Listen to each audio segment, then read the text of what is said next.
तुम चाहे दिन के 4 घंटे पढ़ो फर्क नहीं पड़ता, चाहे तुम दिन के 4 घंटे पढ़ो फर्क नहीं पड़ता, बट जितना पढ़ रहे हो ना उसमें अपनी जी जान लगा दो। और दूसरी चीज, इसमें एक चीज और याद रखना, टाइम टेबल बनाना बंद कर दो।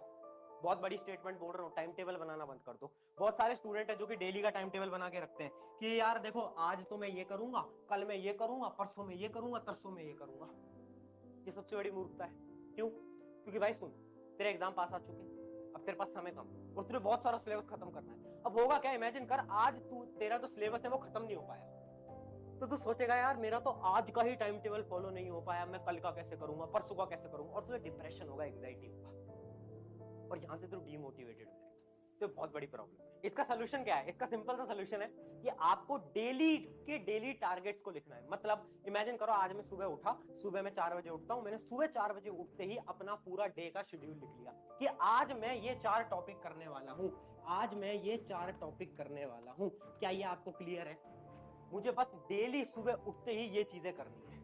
मुझे ये नहीं लिखना कि 9 से 12 करूंगा, ये 10 से 11 ये करूंगा, 12 से ये करूंगा, 1 से करूंगा, 2 से करूंगा। नहीं, वो मूर्खता है। पता है क्यों? क्योंकि वो चीज फॉलो नहीं हो पाती। तुमने करके देख लिया, तुम्हें अभी तक समझ आ गया होगा। तुम्हें क्या करना है, बस अपने टॉपिक्स लिख लेने हैं कि आज मुझे किसी भी हालत में, चाहे 10 घंटे लगे, 12 घंटे लगे, 14 घंटे लगे, फर्क नहीं पड़ता, बट ये 4 टॉपिक मैं खत्म करके ही सोऊंगा। फिर चाहे कुछ हो जाए, फिर चाहे किसी की शादी आ जाए, फर्क नहीं पड़ता, इन्हें 4 टॉपिक को आज खत्म करूंगा। चलो अब आते हैं पॉइंट नंबर 2, जो कि है एक्सक्यूजेस। देखो यार, बहुत बार ऐसा होता होगा कि यार जब तुम पढ़ने जाओगे, बैठते हो पढ़ने, तो बहुत बार होता है ना, आपका दिमाग इधर उधर आपको घुमाने लगता है कि यार कोचिंग में तो सर ने ये कहा था, अरे यार कोचिंग में वो रिया का मैसेज नहीं आ पाया, वो इसके साथ ये हो गया था, टीचर ने बाहर निकाल दिया था क्लास। दिमाग आपको घुमाने लगता है, फुटबॉल में कैसे हार गया मैं यार, टेबल टेनिस में कैसे हार गया मैं, आपका दिमाग आपको ऐसे ऐसे घुमाता रहता है। होता है ना, बहुत बार होता है ना, और आपको फिर आप डिस्ट्रैक्टेड हो जाते हो, आपको पता नहीं चलता, और ऐसे ही आपका सिलसिला दिन पूरा निकल जाता है। होती है ना, बहुत बड़ी प्रॉब्लम है। इस प्रॉब्लम का क्या सोल्यूशन है? इस प्रॉब्लम का केवल एक सोल्यूशन है, और इससे अच्छा सोल्यूशन कोई है भी नहीं इसका। ध्यान से सुनना, आपके मन में जब भी थॉट्स आ रहे हैं ना, तो आपको पता है क्या करना है, उन थॉट्स को लिख लेना है। अपनी एक नोटबुक लो, अपनी एक नोटबुक लो फटाफट से, और उन थॉट्स को लिख लो, उन थॉट्स को लिख लो फटाफट से, उन थॉट्स को लिख लो, ठीक है?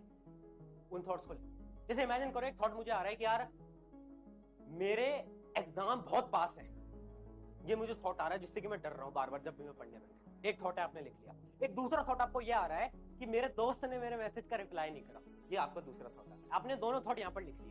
अब आपको क्या करना है, अपने थॉट्स को 2 टेबल के अंदर डिवाइड करना है। पहली टेबल वो है, वो वाले थॉट्स जिन पे आप काम कर सकते हो। जैसे कि आपका दोस्त अगर आपको मैसेज नहीं कर रहा, तो आप कल जाकर उससे बात कर सकते हो या फोन उसको मिला सकते हो। तो पहले तो आप उन थॉट्स को लिख लो जिन पे आप काम कर सकते हो, जो आपके हाथ में। जैसे कि अगर आपका कोई दोस्त बात नहीं कर रहा, तो आप जाकर बात कर लो, क्या दिक्कत है। एक वो वाले थॉट्स जिनमें आपका कोई हाथ नहीं है, जैसे कि एग्जाम का डर।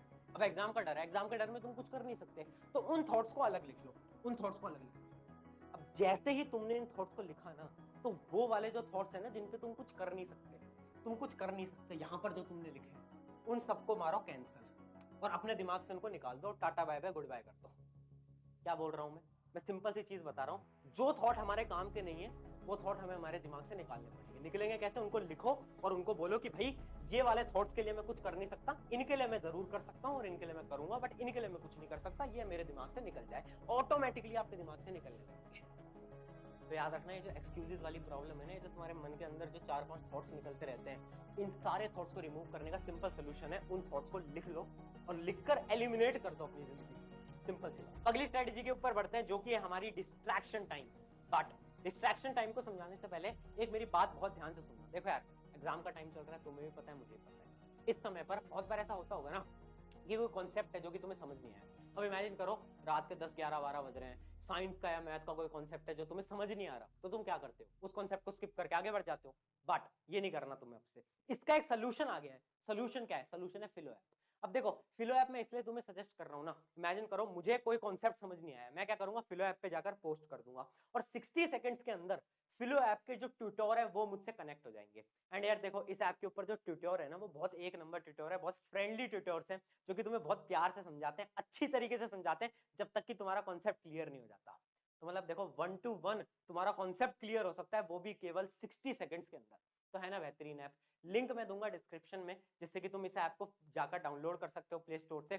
उसके अलावा अगर तुमने यूज करा है या फिर इसके बाद यूज करने के बाद मुझे कमेंट में जरूर बताना कि भैया आपको कैसा लगा फिलो ऐप, क्या आपकी इससे मदद हो पाई या नहीं हो पाई। चलो अब आगे बढ़ते हैं डिस्ट्रैक्शन टाइम के ऊपर। देखो ये एक डिफरेंट स्ट्रेटेजी है, ये उन स्टूडेंट्स के लिए जो कि ज्यादा नहीं पढ़ पाते। बहुत बार होता है ना कि यार भैया हमारा मन ही नहीं लग रहा, हम पढ़ना तो चाह रहे हैं, पेपर भी आ गए हैं, बट भैया कंसंट्रेशन ही नहीं बन रहा। ये उन लोगों के लिए स्पेशल स्ट्रेटेजी है। देखो अभी तक हम क्या करते आ रहे थे, हमें हमारे दिमाग को थोड़ा सा घुमाना पड़ेगा, उसको घुमाना पड़ेगा। कैसे? अभी तक हम क्या करते आ रहे थे, अभी तक हम खुद सोचते थे कि आज मैं उठूंगा 10 बजे, है ना, 10 से 11 पढ़ूंगा, फिर 11 से 12 पढ़ूंगा, फिर 12 से 1 मैं ब्रेक लूंगा। ऐसे हम सोचते थे, यही हम करते थे ना। मतलब हम क्या करते थे, हम हमारे दिन के अंदर पढ़ाई को इंक्लूड करते थे। कुछ गलत बोल रहा हूँ? हम हमारे दिन के अंदर पढ़ाई को इंक्लूड करते थे, यही करते थे। बट अब हमें उल्टा करना है। उल्टे का मतलब क्या है? अब हमें हमारी पढ़ाई के अंदर हमारे दिन को इंक्लूड करना पड़ेगा। इसका क्या मतलब? ये क्या स्टेटमेंट है? बहुत प्यारी स्टेटमेंट है, ध्यान से सुनना। अब क्योंकि एग्जाम आखिरी का समय आ चुका है और हमें करना ही करना है, हमारे पास कोई सिचुएशन नहीं है, हमें पढ़ना ही पड़ेगा ना, अब हमारे पास कुछ और करने को नहीं है। तो अब हमें पूरे दिन पढ़ाई करनी है और उसके बीच में टाइम निकाल कर खाना खाना है, टाइम निकाल कर नहाने जाना है, टाइम निकाल कर खेलने जाना है। मतलब आपने अपने दिमाग की स्थिति को ही बदल दिया। पहले आपका दिमाग ये बोलता था कि यार चल अब पढ़ लेते हैं, बट अब आपका दिमाग ये बोलेगा कि चल अब खेलने चलते हैं। क्यों? क्योंकि बाकी टाइम तो तुम्हें पढ़ना ही है। समझ पा रहे हो मैं क्या कहना चाह रहा हूँ? ये बहुत ज्यादा इंपॉर्टेंट चीज है उन लोगों के लिए स्पेशली जो बिल्कुल कंसंट्रेट नहीं कर पाते। आपको ना पूरा स्थिति बदल देनी है अपने दिमाग की। आपको पढ़ने का टाइम नहीं बनाना, आपको फ्री होने का टाइम बनाना। बोलो कि भाई पूरे दिन मैं पढ़ूंगा, बट बाकी जो बीच बीच के हैं, जैसे कि 10 से 1 में यार थोड़ा खाना वाना खा लूंगा, घूम लूंगा, फिर लूंगा, गेम वेम खेल लूंगा, बट पूरे दिन तो मुझे पढ़ना ही है। तो आपने क्या करा, अपने दिमाग को उल्टा घुमा दिया और आपको समझ आ गया कि यार अब तो पढ़ना पड़ेगा क्योंकि समय बहुत कम है। अगर आप इस चीज को फॉलो कर लेते हो ना, मैं बता रहा हूँ यार, ये हर एक टॉपर स्टूडेंट ने कहा था कि यार भैया ये एक ऐसी स्ट्रेटेजी थी जो हर एक के काम आई थी। ये सारे पॉइंट नोट करते रहना, सारे पॉइंट नोट करते रहना। और एक चीज याद रखना कि यार देखो मैं चैलेंज वगैरह बहुत देता हूँ यूट्यूब के अंदर, लोग लेते भी हैं एंड लोग फॉलो भी करते हैं, बहुत लोग फॉलो नहीं भी कर पाते हैं क्योंकि चैलेंज थोड़े मुश्किल होते हैं। बट आज चैलेंज नहीं दे रहा, आज तुमसे कह रहा हूं मैं, तुमसे कि ध्यान से सुनना मेरी बात। अगर तुम अपने गोल को लेकर हल्का सा भी सीरियस हो ना, 1% भी, अगर तुम्हें लगता है ना कि यार इस चैनल पे तुम हो, तुम्हारी मदद हो पाएगी, तो एक कमेंट आज तुम लिख के जाना कि भैया इन सारी चीजों को मैं फॉलो करने वाला हूँ। चाहे मेरा एग्जाम कल है, परसों है, तरसों है, फर्क नहीं पड़ता, मैं इन चीजों को फॉलो करने वाला हूँ या करने वाली हूँ। ये कमेंट मुझे तुम सबसे चाहिए, अगर तुम थोड़े से भी सीरियस हो। अगर तुम सीरियस हो तो कर देना, अगर नहीं हो तो कोई दिक्कत नहीं है। देखो पॉइंट नंबर 4 है, फेक टॉपर से बचो। अब देखो होगा क्या, जब तुम्हारे एग्जाम चल रहे होंगे ना, और बहुत बार ऐसा होता है ना कि तुम्हें कुछ समझ नहीं आ रहा है, फिर तुम्हें थोड़ी एंग्जाइटी होती है, तो तुम अपने दोस्त को फोन मिलाओगे, हाँ भाई कितना हो गया तेरा। और तुम्हारा वो दोस्त क्या पता फेक टॉपर हो। फेक टॉपर कौन होते हैं? ये वो लोग होते हैं जो कि तुमसे ये बोलेंगे, यार मैंने तो अभी पढ़ना स्टार्ट ही नहीं करा, यार मैंने तो कुछ नहीं करा, मैंने तो अभी कुछ नहीं पढ़ा है, आसान है बाद में कर लेंगे। जो कि तुम्हें और मना लेंगे कि बाद में पढ़ लेंगे, और वो खुद पढ़ रहे होते हैं। या फिर एक और कैटेगरी के फेक टॉपर होते हैं जो कि बोलते हैं मैंने तो सब पढ़ लिया, मुझे सब आता है, और इन्होंने कुछ नहीं पढ़ा होता। इससे तुम्हें डिमोटिवेशन हो जाती है। तो जो दोनों प्रकार के दोस्त है ना, ये दोनों प्रकार के दोस्त आपके लिए बहुत घातक है, आपके लिए बहुत ज्यादा क्या है, डिस्ट्रॉइंग है। तो भैया करें क्या? करना कुछ नहीं है। देखो यार, दोस्ती यारी एग्जाम के बाद और एग्जाम से पहले अच्छी लगती है, एग्जाम के दिनों में दोस्ती यारी नहीं निभाई जाती। याद रखना, ना किसी दोस्त को फोन करना है, अगर फोन करना है तो केवल उनसे ये पूछना है कि भाई ये वाला कॉन्सेप्ट इंपॉर्टेंट है या नहीं है, ये टॉपिक इंपॉर्टेंट है या नहीं है। सिर्फ ये पूछना है, किसी से ये नहीं पूछना कि भाई तेरा कितना हुआ, मेरा इतना हो गया, मैंने ये कर लिया, तूने ये कर लिया। वो सब इग्नोर इग्नोर।